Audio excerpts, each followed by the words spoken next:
چند ساعت پیش یک اکانت در پلتفرم ایکس یا همون توییتر سابق یک توییتی منتشر کرد که همه رو متعجب کرد. توییت رو اینجا دارید ملاحظه می‌کنید. این توییت کاملا مربوط به حادثه کشته شدن ابراهیم رئیسیه. حالا کشته شدن، مرگ، شهادت، هر چیزی که اسمش رو میذارید فرقی نمی‌کنه و یک ادعای بسیار عجیب و جنجالی کرده. من توی این ویدیو قصد دارم ماجرای این توییت رو بهتون توضیح بدم، با همدیگه بررسی بکنیم چقدر این توییت میتونه حقیقت داشته باشه یا چقدر به دروغ نزدیکه و با هم کشف کنیم پشت پرده این ماجرا چی میتونه باشه.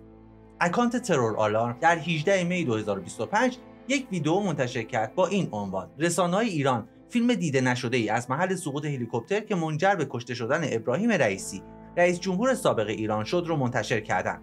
بعضی از منابع ادعا می‌کنند که ابراهیم رئیسی از این سانحه که ناشی از یک عملیات خرابکاری بوده جان سالم به در برده، اما بعداً توسط یک مهاجم ناشناس در زمین کشته و سوزانده شده. البته ویدئویی که منتشر میکنه ترور آلارم یک ویدئویی که خب قبلا هم منتشر شده بود و هیچ ویدئویی خاصی نیستش.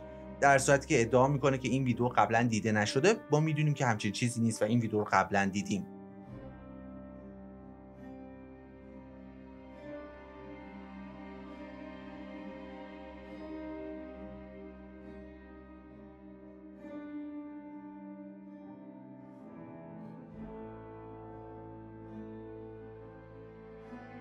به این توییت اول واکنش خاصی نشون داده نشد و خیلی جدیش نگرفتن. یعنی حتی الان که مدت‌ها از این ماجرا میگذره میبینیم که 66 نفر فقط لایکش کردن، در صورتی که 31,000 نفر این توییت رو دیدن و یه جورایی شاید از کنارش رد شدن، خیلی بهش اهمیت ندادن.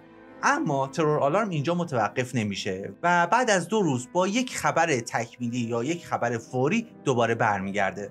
ترور آلارم تو این خبر فوری خودش ادعا میکنه یک شرکت اطلاعاتی خصوصی ادعا کرده که ویدئویی داره که نشون میده ابراهیم رئیسی رئیس جمهور سابق جمهوری اسلامی بعد از یک عملیات ترور مجروح شده اما زنده مونده که توسط یک تروریست نقابدار کشته میشه و بعد سوزانده میشه. این اکانت ادعا کرده اونها برای انتشار این فیلم 200,000 یورو مطالبه میکنن و اگر شما علاقه‌مندید اولین نفری باشید که این فیلم رو دریافت میکنید به ما اطلاع بدید. پس تا اینجا فهمیدیم که ترور آلارم داره ادعا میکنه که یک شرکت خصوصی یک ویدئویی داره که تو اون ثابت میکنه آقای ابراهیم رئیسی کشته شده و بعد سوزانده شده و بابت انتشار این ویدئو هم 200,000 یورو پول درخواست کرده. یعنی هر کسی که این 200,000 یورو رو بده احتمالاً ترور آلارم یا اون شرکت خصوصی این ویدئو رو در اختیارش قرار میده.